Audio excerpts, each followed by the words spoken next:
Hey guys, welcome back to the MX Garage. In the last episode we worked on the driveline and finally had some wheels spinning. The brakes didn't work, so I wanted to work on that. However, I fell and hurt my hand.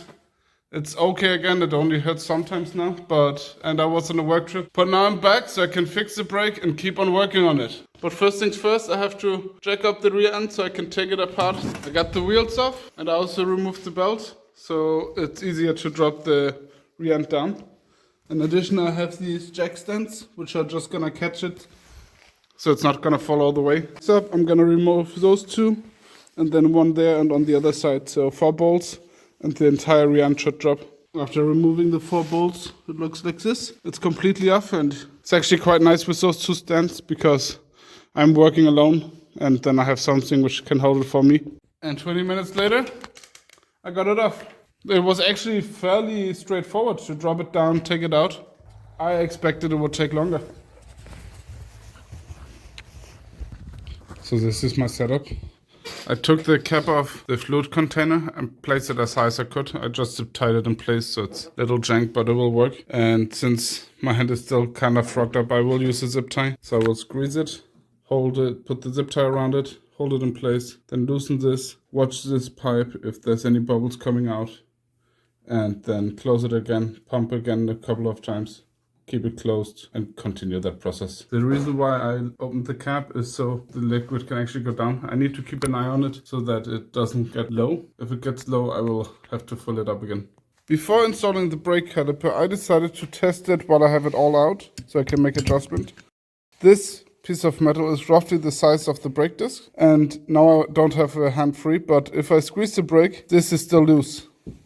I think the kit I got doesn't really fit together, but what I will do is use the spare brake pad as a template and use it to cut out a piece of metal in the same shape, which then fits in between the brake pad and the frame and over the holes. Now that I draw the outline, I'm gonna cut it and drill it and then see if it fits.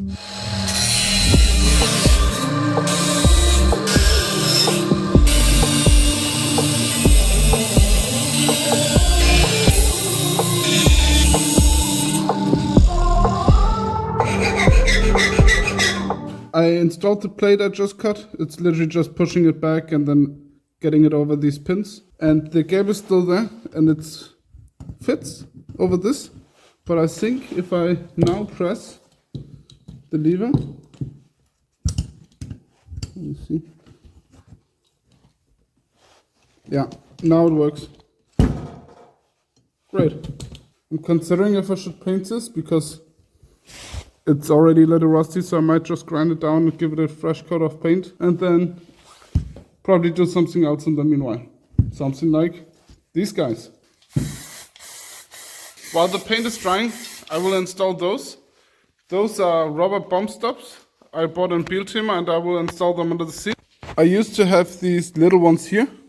Now I will have some bigger ones, and the reason is that when I have this all the way down, it actually hits here and you can see the small marks. It's not so major, but that was from like a couple of minutes running. So I'm gonna increase the height a little bit. Yes, it looks like the seat is a little bit higher, but I think overall the lawnmower is a bit lower, so I think it will equal out.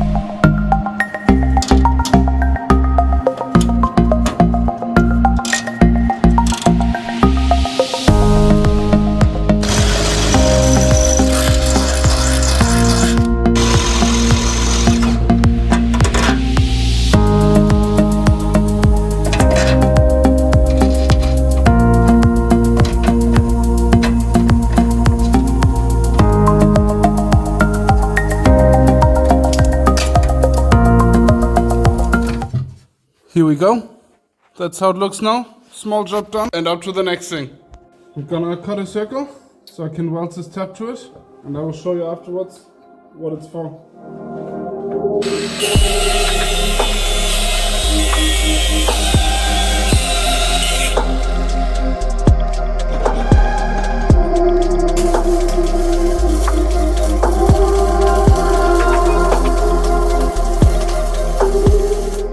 The reason why I spent some time building this is because I bought an O2 sensor. And the reason for that is that I suck at carb tuning. I often get it wrong, or I mean I can get it dialed in so it's running and stuff, but it's not gonna be perfect. So I got myself a O2 sensor. So obviously this is the sensor, and it will go here, and I will install this little piece of pipe behind the carburetor. And this is like a little dial, which has two functions. One is of course the air-fuel ratio, and the other thing is just to show the battery level. So I will exchange this with the dial I have now. I just mocked it up real quick with the battery. I could see that it shows some values and that it should work. I'm not sure if I will always keep it in, since this also restricts quite a lot of flow. But I can either put the tap in, or I can decide to just remove the pipe altogether. But I will wait with installing this and focus on the brakes. So let's get to that next. So now that this piece is dry, I'm gonna install it. I have to push this back. Then I can install it on one side. My hand. Shouldn't put a lot of pressure on it. I need to push this side down so I get it to an angle, and then now it's on. And now I have a bling bling caliper. Woo! And last but not least, I have to use my brake pad. Here we go. And just to trouble check, you can see it can wiggle. So there should technically be enough space, and the cylinder of the brake caliper can still go further in, so the distance can be bigger. I will leave it as is, install it, and hopefully it will work.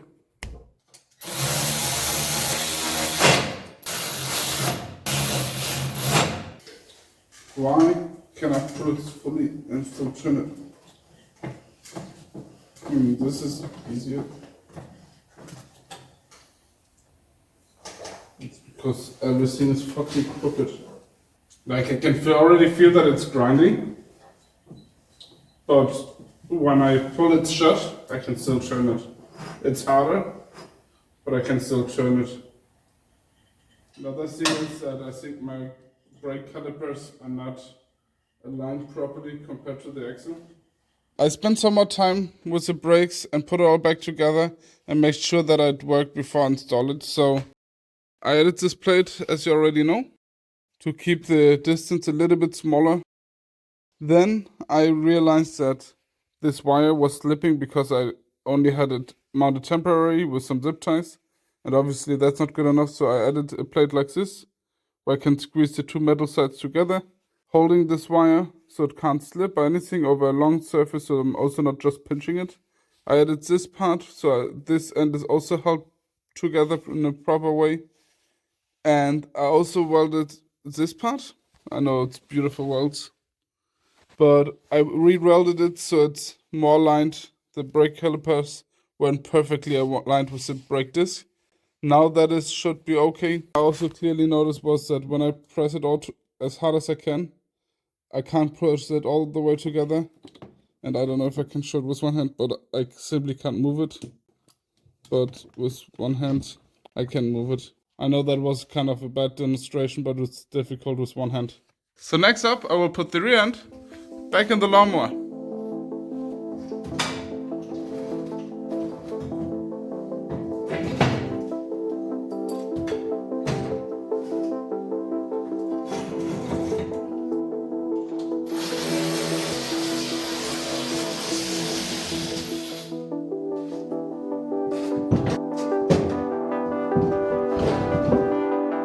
So here we go. I put the wheels and the belt back on. The brake is ready. And now I just need to check it has fuel. The fuel is also open, yes. I'm gonna pull the chokes. Here we go. First try start, let's see.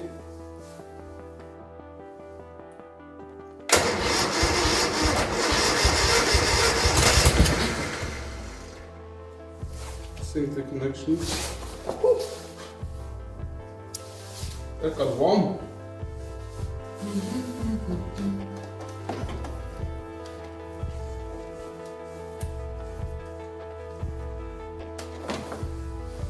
The battery might need charging, but I think it might also just be because I didn't tighten the terminals. The terminals aren't tight, then there's a lot of resistance, and then it's much more difficult to start. Here we go. And I'm actually really happy with the bump stops.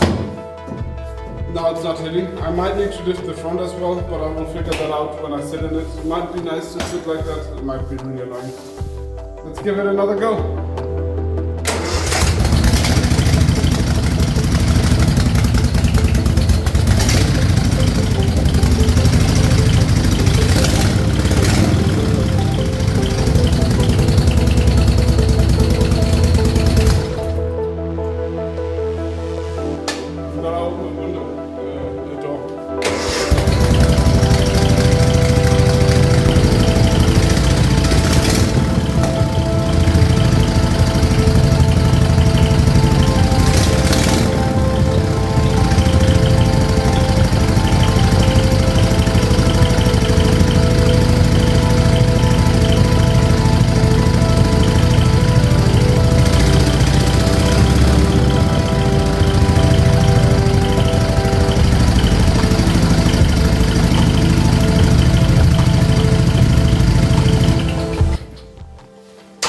Well, that definitely didn't work.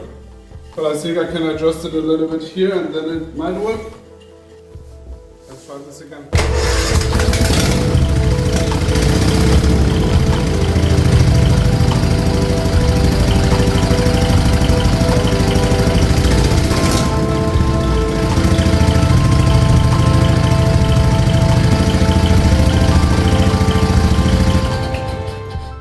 No idea why it didn't work.